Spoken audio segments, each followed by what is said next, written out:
In today's video, we're going to cover Toronto condos for sale that are listed by motivated sellers. Motivated sellers is a euphemism for desperate sellers. Let's be real. So in today's video, we're going to cover motivated seller listings that have to go. And of course, as we discuss these listings, we're going to talk about the buildings, pros, cons, all that jazz. Let's get to it. Before we get into it though, hello everyone. As always, this is Sam from SaberiSixRealEstate. Contact information in the description box. You can book a call. Easier than ever to book a chat with me. Without further ado, let's take a look at condos for sale that are advertised by motivated seller. And you might ask, how can we find this? What is the secret formula? Well, it's quite simple. We go for remarks for brokers. We just search by the keyword of motivated. Yes, these are listings that are being promoted and advertised as motivated seller, meaning bring your offers, bring your business. We're here to sell this no matter what. We see a total of 280 results. I suspect it's more than that. There's variations of other phrasings we can search for. And this is just in the city of Toronto. We see something like in the lower price points for $419,000, this unit in Markbrook Lane. In the Jamestown, Toronto area, it's a 1-bedroom, 2-washroom listed around 800 square feet. Once again, listed for $419,000. Not surprised that it's a motivated seller. This building is quite outdated, although the interior of this unit has been renovated. I don't like Markbrook as a building, generally speaking. I think the Roan trees are better alternatives.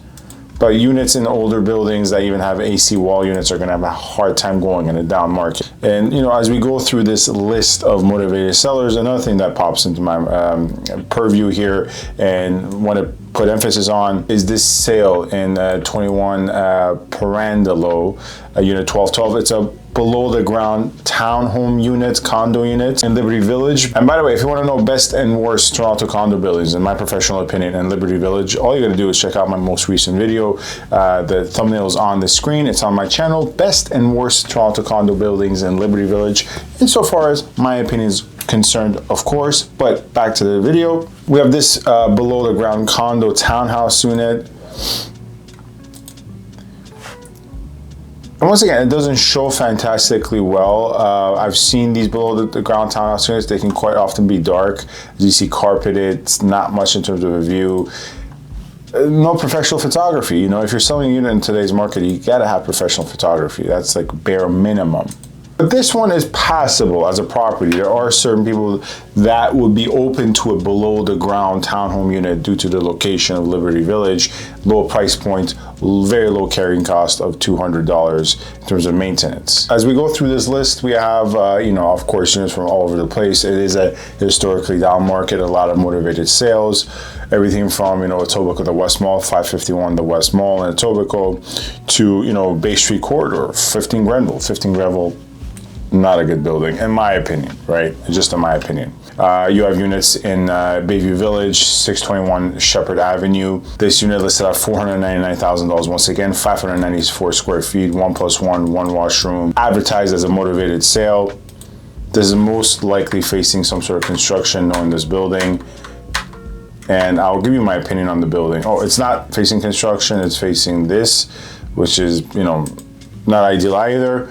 But the thing about this building, 621 Sheppard Avenue, is it's actually, oh, perhaps I was wrong. It is actually facing construction, as you see here. However, as I was about to say, I think this is probably one of my least favorite buildings in the Bayview Village area. I think you could do much better. Not to say it's going to be a horrible experience, it's not. But I like the buildings right across the street, 650, 676, and of course those bougie high-class 680 and 690 Sheppard Avenue East as well. Those are better.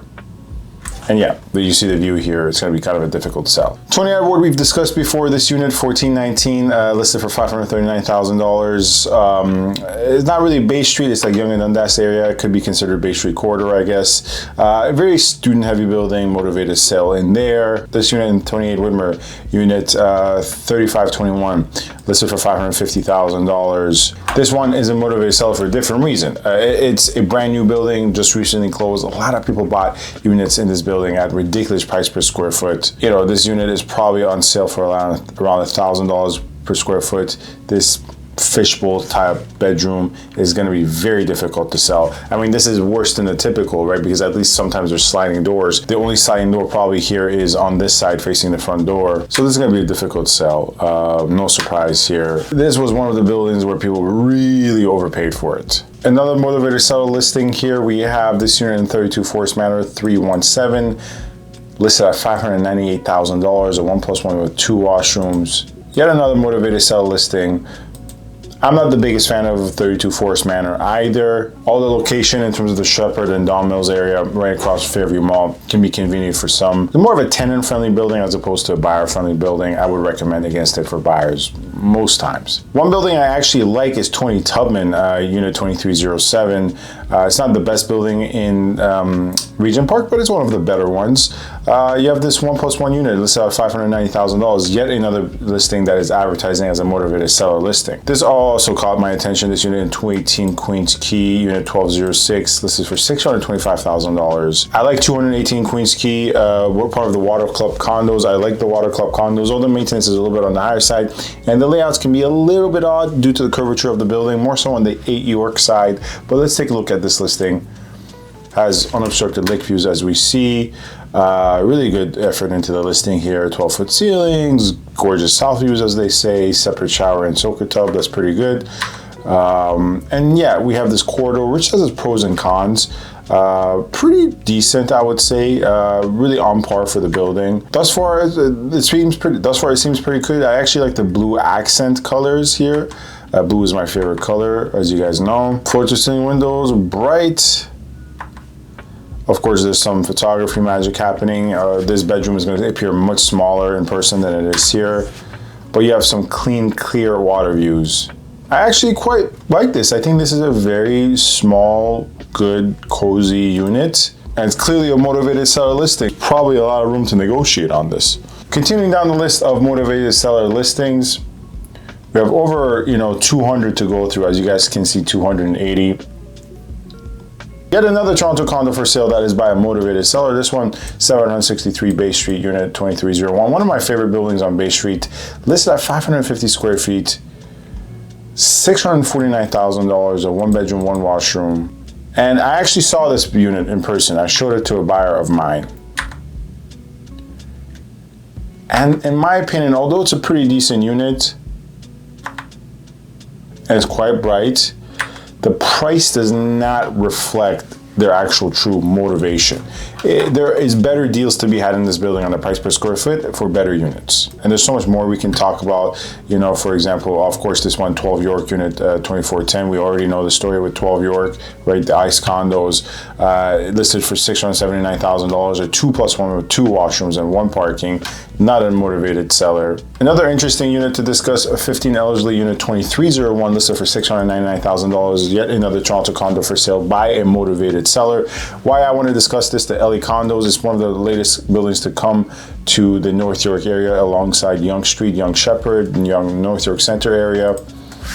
And this was actually sold in 2017. I was at the pre-con launch for this. They were selling at the time for what thought to be absurd price per square foot, but the selling prices that came around in 2021, 2022, even 2019 put this to shame. So funny enough, this is actually one of the buildings that just recently closed that the pre-con purchasers are still probably underwater, but it's not like a nail in the coffin under the water, right?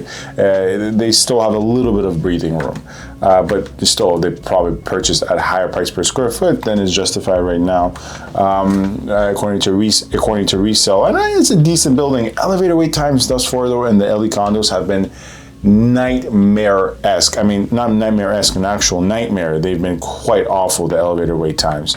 The building still hasn't finished a lot of things, and it's been around for almost, a year at this point, I would say. But this is a Toronto condo for sale by a motivated seller. Again, 2 bedrooms, 2 washrooms, and really the heart of North York. Price still is a little bit on the higher side, probably more than a little to be fair, but when the listing is advertised as a motivated seller, there's always room to negotiate. And there's always room to negotiate regardless anyways, but especially when it's listed as a motivated seller. Of course, we have 209 Fort York, unit 969, listed at $750,000, 2+1, 2 washroom, 1 parking, a motivated seller listing. 209 Fort York, along with the other Fort York ones, are quite, you know, mixed bags, I would say. I like 35 Bastion across the street better. I like 628 Fleet better, but they're still pretty, you know, decent.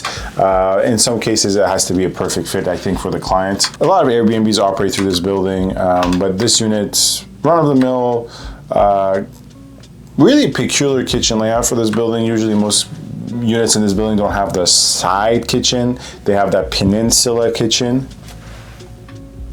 But clearly a motivated seller listing that has to go at 800 square feet, $750,000, 2 bedrooms, 2 washrooms, and a parking spot. I think they're probably really open for business. 101 Charles Street, unit 1710, listed for $858,000, a 2 bedroom, 2 washroom, is yet another addition in this video of motivated seller listings, condos for sale by sellers who are motivated, quote unquote, kind of desperate. And you know, I know this building quite well. I like 110 Charles better. I've always said that, but 101 is really good as well. 110 Charles is one of the best buildings. And with 101, you have these rectangular type layouts that oftentimes can be a little bit difficult to stage and to actually functionally design in terms of the furniture placement where the TV goes and all that. And so that's one of my only gripes with this building. But besides this, the layouts in this building are quite, I would say, passable. The 1 bedrooms are actually pretty decent. And you know, at $858,000, 2 bedrooms, 2 washrooms, 1 parking on Charles Street, it's listed and advertised as a motivated seller. I think to truly reflect the motivated nature, it should be less than that. Of course, and the sellers have their bottom line at the end of the day, right? There's only so much loss they can endure. Point is though, funny enough, units such as this, in the peak of the market, in 2021 even, not even 2022, 2021, we're selling for above $1 million, believe it or not. More motivated seller listings or distressed listings, all you gotta do is follow me for more, subscribe, and join my exclusive WhatsApp group chat. As previously stated, I share across motivated seller listings, distressed listings that come across my way in that group chat. Thank you very much for watching. Stay safe and stay tuned.